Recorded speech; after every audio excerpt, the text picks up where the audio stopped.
आवाम पढ़ी लिखी है, अब आवाम अपने हकूक़ को जानती है कि हमें अपने हक जो है वो छीन के और कैसे लेने हैं, घसीट के कैसे लेने हैं।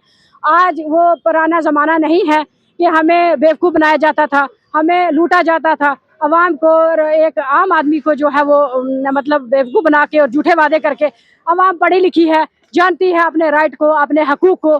तो इसीलिए हर बच्चा जो है वो इस वक़्त रोडों पे है। बच्चे एक दिन मुझे बता रहे थे, डेली वो भी उनके साथ भी नाइंसाफ़ी हो रही है। हमारे पीर पंजाल से मुझे बच्चों ने बताया कि हमारे पीर पंजाल से एक भी बच्चा जो है वो नहीं लिया इन लोगों ने। और जो धांधली चल रही है, धांधली हुई है इसमें, इस चीज़ को भी सिरे से कंडेम करती हूँ मैं, इस सिरे से भी मैं, क्योंकि बच्चे रो रहे हैं। देखो मैं आवाम के जुड़ चुके हैं जेके पल्स न्यूज़ के साथ। इस वक्त हमारे साथ प्रभात चौहान जी है, जो कि बीजेपी के एक सीनियर लीडर हैं। मैम, जो आज एक बड़ा प्रदर्शन आपने किया है एनसी गवर्नमेंट के खिलाफ, किस तरह से देखते हैं उसको मैम? औज़ुबिल्लाहि मिनश्शैतानिर्रजीम, बिस्मिल्लाहिर्रहमानिर्रहीम।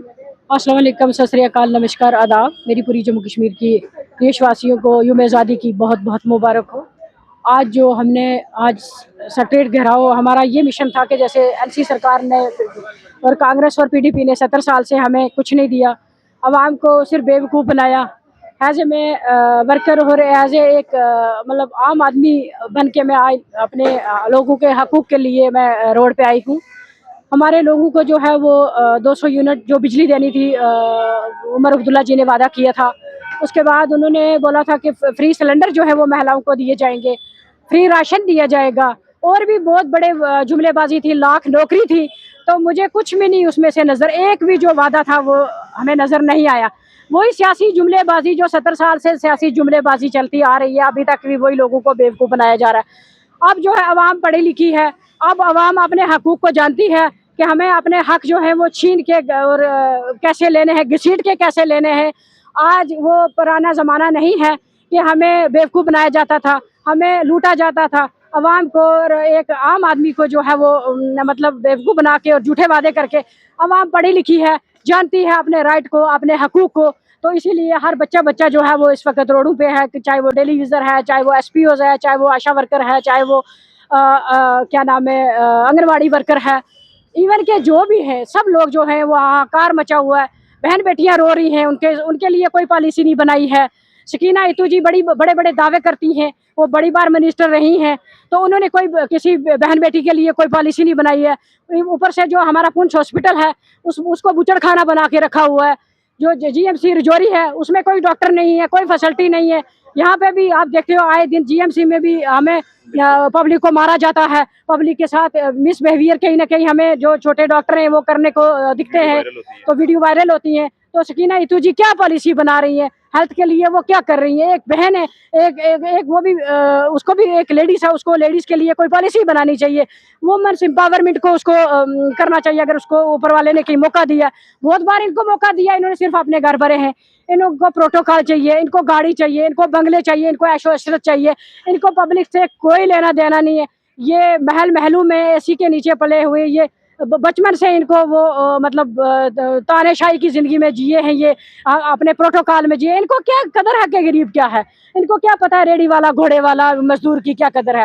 एक बहन बेटी वो घर में खजल हो रही है, वो बेचारी, उसको नौकरी नहीं है, उसके लिए कोई पॉलिसी नहीं है। बहन बेटियां पढ़ लिख के इस वक्त MA BA BEd, बच्चे खजल हो रहे हैं, कोई नौकरी की पॉलिसी नहीं है। 1 लाख नौकरियां तो बाढ़ में गई, कम से कम 10,000 नौकरियां नहीं है किसी को दे पाए।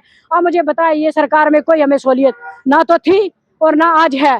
तो मुझे लगता है कि इनको, अगर इनसे सरकार से कुछ नहीं हो पाता है, तो इनको रिजाइन कर देना चाहिए, इनको विड्रॉ कर देना चाहिए। इनको पता है कि हमारे पास कुछ नहीं है, हमें मोदी जी से जाके मांग के लाना पड़ता है। तो जाहिर सी बात है, अगर मोदी जी से मांग के ला के यहाँ पे किसी को दोगे तो बेहतर है कि पड़ोसी के घर में जाने से बेहतर है कि डायरेक्ट अपने घर में जाओ। तो पब्लिक को मैं आपके चैनल के वसातिल से मैसेज देना चाहूँगी कि आप सीधा मोदी जी के पास आए, आप सीधे दरवाजे से अंदर आए, आप गेट से अंदर आए। 24 घंटे मोदी जी के दरवाजे आपके लिए, आवाम के लिए, गरीब के लिए खुले हैं, क्योंकि वो खुद गरीब हैं, वो चाय बेचने वाले हैं, वो एक गरीब का दर्द समझते हैं। उनको सीधा आ जाना चाहिए, सीधा प्लेटफॉर्म पे अपने मोदी जी के साथ जुड़ जाना चाहिए। ये भी जाके 2-2, 3-3 लाख के शाल जो हैं वो मोदी जी को पहना के रात को सुबह लेके जो भी आते हैं वो अपने खाते में डाल देते हैं। अवाम को क्या देते? तभी तो अवाम रो रही है। लाते हैं पैसा दिल्ली से आता है, ऐसी बात नहीं आता है, लेकिन ये पैसे को कहाँ डोनेट करते हैं वो हमें भी पता नहीं है। तो जो भी आता है मोदी जी देते हैं, यहाँ आगे आके वो पैसा हमें कहीं दिखता नहीं है।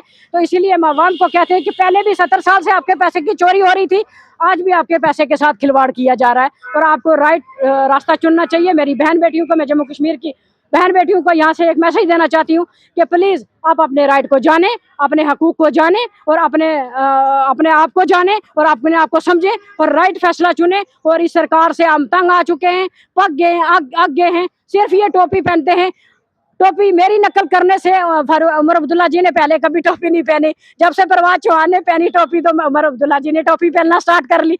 तो मैंने कहा ना पड़ो इस चक्कर में, कोई नहीं है परवाज की टोपी की टक्कर में। ये डुप्लीकेट टोपी नहीं टिकने वाली, ये असली टोपी ही टिकेगी इंशाल्लाह। कुछ दिन पहले मुख्यमंत्री हमारे जंतर मंतर गए थे स्टेटहुड के लिए, किस तरह से आप देखते हैं, क्या स्टेटहुड मिलने वाला है मैम? देखिए मेरी बात सुनिए, लोगों के ध्यान डाइवर्ट करने को चाहते हैं। मोदी जी सही टाइम पे इनको हमें स्टेटहुड देंगे इंशाल्लाह। मेरा भी हक है, मेरा भी राइट है स्टेटहुड। लेकिन जब से 370 और 35A को यहाँ से हटाया गया है, पत्थरबाजी बंद हो गई है, बच्चों के हाथों में लैपटॉप हैं, बच्चों का ऐशो आराम से। मैं कश्मीर अभी गई थी, इतना पुरसकून है, अच्छा माहौल है, बच्चे बड़े पढ़ रहे हैं जाके। जिन बच्चों को 500 रुपया दे के पत्थर मरवाया जाता था, आज वो बच्चे जाके दिल्ली में कोचिंग ले रहे हैं, आज वो बच्चे खुश हैं। तो मुझे लगता है कि जम्मू कश्मीर की आवाम खुश है। उन्होंने एक बार इन पे भरोसा करके धोखा खा लिया। इन्होंने जुमलेबाजी बोली थी, जुमलेबाजी में आके कि 370 और 35 हम लाएंगे, देने वाले तो मोदी जी है ना। तो लोगों को इससे बेटर है कि डायरेक्ट मोदी जी से जुड़े और इंशाल्लाह हमारे हुकूक हमें मिलेंगे। अगर हम डायरेक्ट अगर मोदी जी से जुड़ेंगे, हम डायरेक्ट अगर किसी के घर में जाएंगे तो वो हमें बेटर रहेगा कि हम पड़ोसी के थ्रू जाएंगे तो वो बेटर रहेगा। पड़ोसी के थ्रू अगर जाओगे तो आपको कोई इज्जत नहीं मिलने वाली। जब आप डायरेक्ट आएंगे मोदी जी के साथ, हमें स्टेटहुड भी मिलेगी, हमारे राइट्स भी मिलेंगे, हमारे हकूक भी मिलेंगे, हमारे जितने भी काम है वो भी होंगे, हमें नौकरियां भी मिलेंगी और धड़ल्ले से इंशाल्लाह हमारे हिंदुस्तान की आवाम खुश होगी और जम्मू कश्मीर की आवाम के साथ भी इंसाफ होगा, बहन बेटियों के साथ। प्रवासी स्टेटहुड क्यों नहीं मिल रही, क्या रीजन है उसकी जो स्टेटहुड अभी तक नहीं मिली है? देखिए जब ठीक वक्त आएगा इंशाल्लाह जरूर मिलेगी। ठीक वक्त कब होगा? अभी यहाँ पे मिलिटेंसी है, अभी वहाँ पे वही शोर शराबा, पहले तानेशाही, वही गुंडेगर्दी, बदमाशियाँ अभी खत्म नहीं हुई हैं।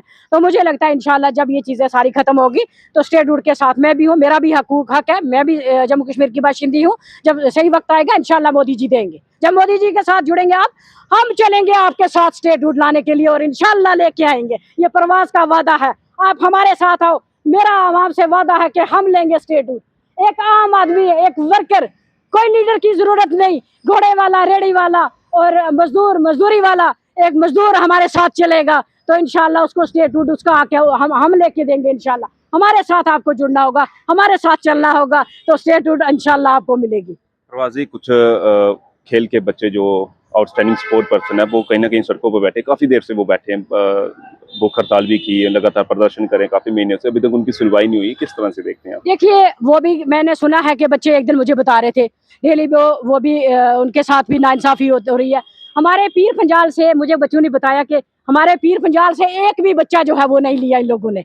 और जो धांधली चल रही है, धांधली हुई है इसमें, इस चीज को भी सिरे से कंडम करती हूँ मैं, इस सिरे से भी मैं, क्योंकि बच्चे रो रहे हैं। देखो मैं अवाम के साथ हूँ, अगर अवाम कहीं बोलेगी कि हमारे साथ नाइंसाफी हुई है, ऐसे मुझे सुनने में आया है जैसे मेरी अवाम कह रही है, बच्चे कह रहे। मैं ये कह रही हूँ कि बच्चों के साथ इंसाफ होना चाहिए, अवाम के साथ हक होना चाहिए। जिनके साथ हम चल रहे हैं, हम भी अवाम की तरह हैं, हम भी अवाम की बात करने वाले हैं, हम भी उन्हीं लोगों में से। तो देखो जब हमारे लोगों के साथ नाइंसाफी होगी तो हम कहाँ से चलेंगे फिर? मुझे लगता है जहाँ पे भी कहीं नेग्लिजेंसी या लोगों को लग रहा है कि हमारे साथ नाइंसाफी हो रही है तो मुझे लगता है वहाँ लोगों के साथ इंसाफ होना चाहिए। बच्चों का कहना है कहीं ना कहीं वो जो लिस्ट आई है उसमें धांधली हुई है, इसमें किसका रोल देखते हैं? स्पोर्ट मिनिस्टर का देखते हैं या सीएम का देखते हैं या एलजी साहब का देखते हैं, किसका रोल देखते हैं आप? देखिए जो इस वक्त मिनिस्टर हैं, स्पोर्ट्स के मिनिस्टर हैं, जाहिर सी बात है कि उन्हीं के अंडर है। अब जब सरकार एनसी की है तो फिर और ये जुमलेबाजी करने की जरूरत नहीं है, जो कर रही है ये एनसी सरकार कर रही है। इन्हीं के दौर में तो धांधलियां होती हैं, ऐसी बात नहीं है कि मोदी जी किसी को इंसाफ नहीं देते। अभी जब बच्चों की बात आई, दिल्ली में बच्चों ने प्रोटेस्ट किया तो मोदी जी ने उसी वक्त इमीडिएटली एक्शन लिया, इस्तीफा लिया से जो धर्मेंद्र प्रधान जी का, तो मोदी जी क्विक एक्शन करते हैं। ये एनसी सरकार की तरह थोड़ी है कि वहीं पे जो बात है दफन हो जाती है, ऐसा नहीं है। मोदी जी क्विक एक्शन करते हैं, जहाँ पे भी गलती इनको दिखेगी वो कहीं कभी किसी को बख्शेंगे नहीं इंशाल्लाह। धन्यवाद हमसे बात करने के लिए। तो ये थे प्रभात चौहान, जो कि एसटी मोर्चा स्टेट वाइस प्रेसिडेंट के लीडर थे। फिलहाल आपकी राय क्या है? अपनी राय कमेंट बॉक्स में लिखना ना भूलें और इस वीडियो को जितना हो सके उतना शेयर करें कि आपको लगता है कि आने वाले समय में जो स्टेटहुड है वो मिलने वाली है, और जो बच्चों का मसला है पिछले काफी दिनों से भूख हड़ताल पर बैठे हैं, क्या उनका मसला आया हुआ है, क्या भाजपा सॉल्व करेगी? ये तो आने वाला वक्त बताएगा। फिलहाल अपनी राय कमेंट बॉक्स में लिखें और इस वीडियो को जितना हो सके उतना शेयर करें। जय हिंद, जय भारत।